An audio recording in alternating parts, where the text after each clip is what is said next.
Inside a lavish villa in Bangkok, a man sat comfortably, working on his laptop, unaware that his luxurious life was about to come to an abrupt end.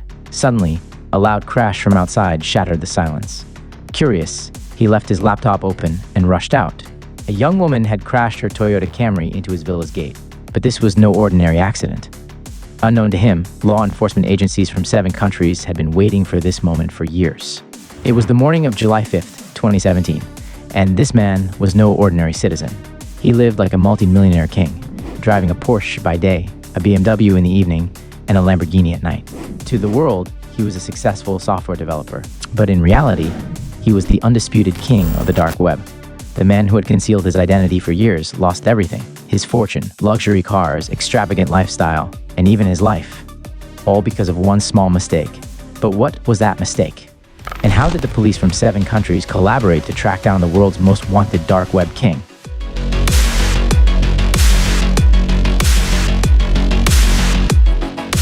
Back in 2010, the dark web was gradually emerging, becoming the hidden underworld of the internet.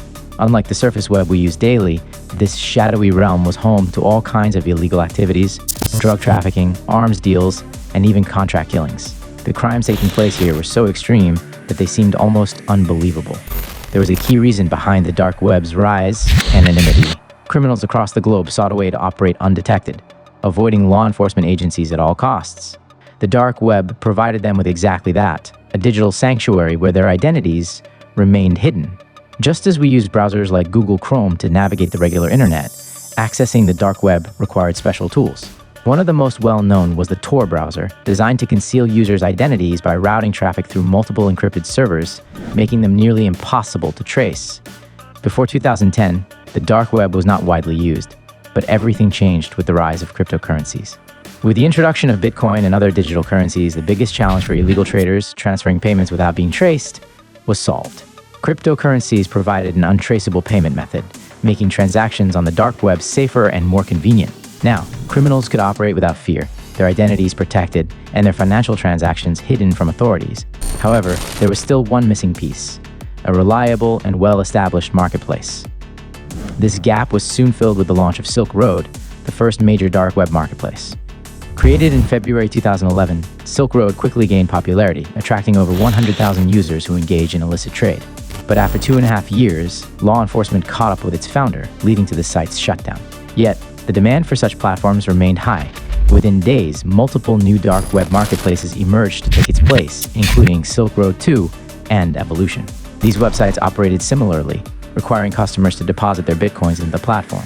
Once a purchase was made, the bitcoin, after deducting the platform's commission, was transferred to the seller, ensuring a seamless and anonymous trading system. Since everything on the dark web revolved around illegal activities, trust was always a major issue. Many website operators would suddenly shut down their platforms, disappearing with all the customers' money in what became known as exit scams. Due to the anonymity of the dark web, tracing these scammers was nearly impossible.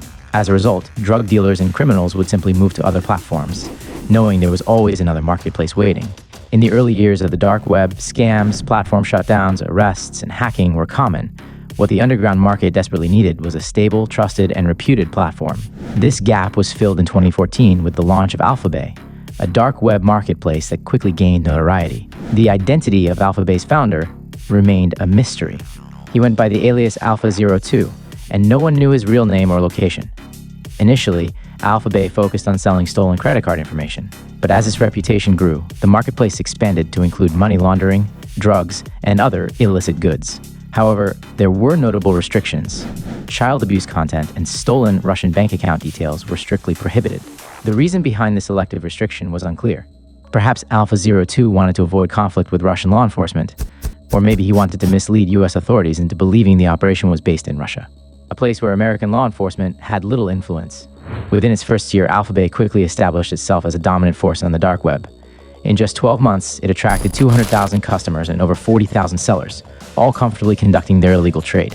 By 2017, the platform had grown exponentially, listing more than 300,000 items and generating daily sales of nearly $500,000. Behind the scenes, Alpha02, the mysterious mastermind behind the marketplace, was making a staggering $600,000 per month in commissions. In no time, he became the undisputed king of the dark web, ruling over the largest and most trusted black market in existence.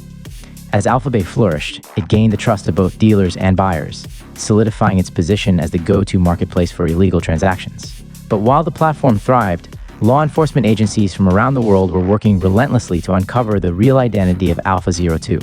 Despite their efforts, he remained an enigma, untouchable and untraceable. American investigators were determined to uncover the location of AlphaBay's server, believing that if they could raid the data center, they might have a chance of tracking down Alpha02 himself. Normally, finding a website's hosting location isn't difficult, but dark websites operate differently.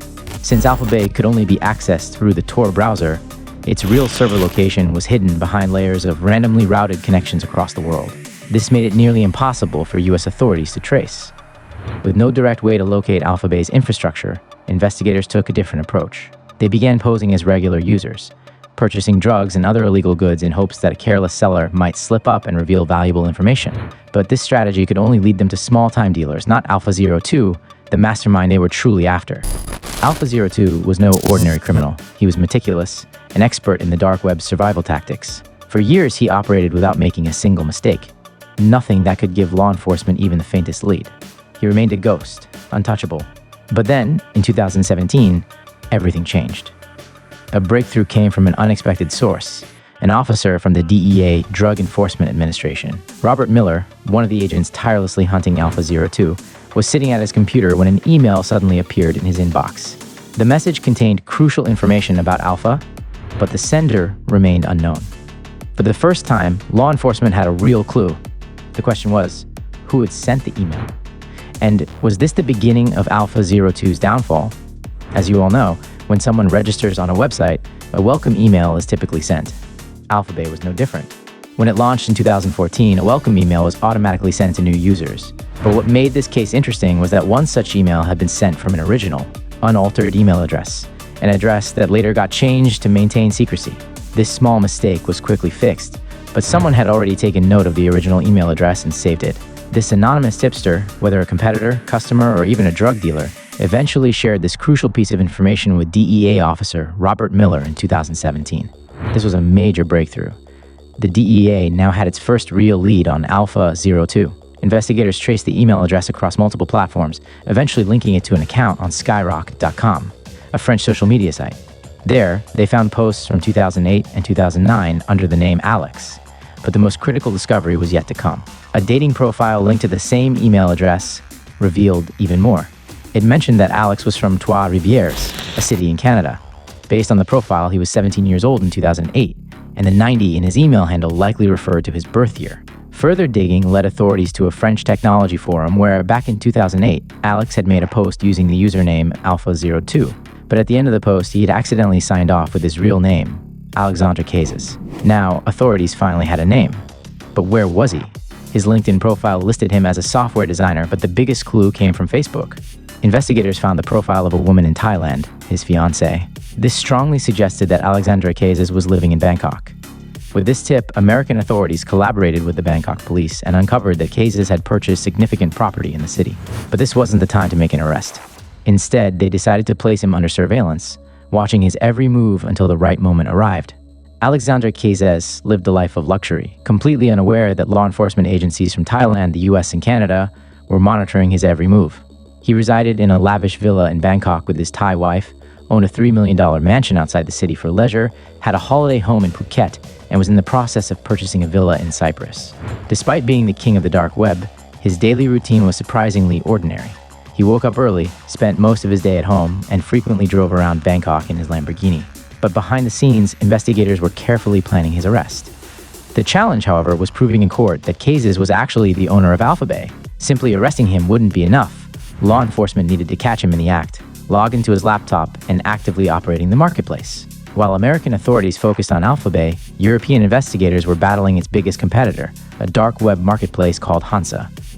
Popular in Europe, Hansa had been a major challenge for law enforcement.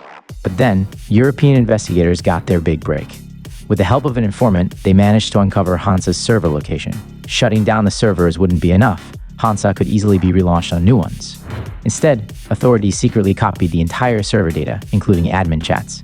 Through these conversations, they discovered that Hansa's owner was living in Germany. With this critical information, European law enforcement, along with the German Federal Criminal Police, launched efforts to track him down. Around the same time, the FBI informed European authorities that they were preparing to arrest Alpha02 and shut down AlphaBay for good. A total of 7 countries, including the US, European nations, and Germany, joined forces to orchestrate a meticulously planned operation, Operation Bayonet. This wasn't just about taking down AlphaBay, it was about trapping an entire network of criminals operating on the dark web. The European authorities proposed a brilliant strategy to the FBI. Don't arrest Alexandre Cazes just yet. Instead, they first needed to gain control over Hansa Market, the second largest dark web marketplace, which dominated Europe's illicit trade. Here's why this was so important. Whenever a dark web marketplace is shut down, its users quickly migrate to another platform. If AlphaBay disappeared, all its drug dealers, hackers, and fraudsters would flood into Hansa Market. But if Hansa was already secretly under law enforcement control, authorities could monitor and identify thousands of new criminals. It was a massive honey trap. While Alexandre Cazes remained blissfully unaware in Bangkok, indulging in his lavish lifestyle, the first phase of Operation Bayonet went into action.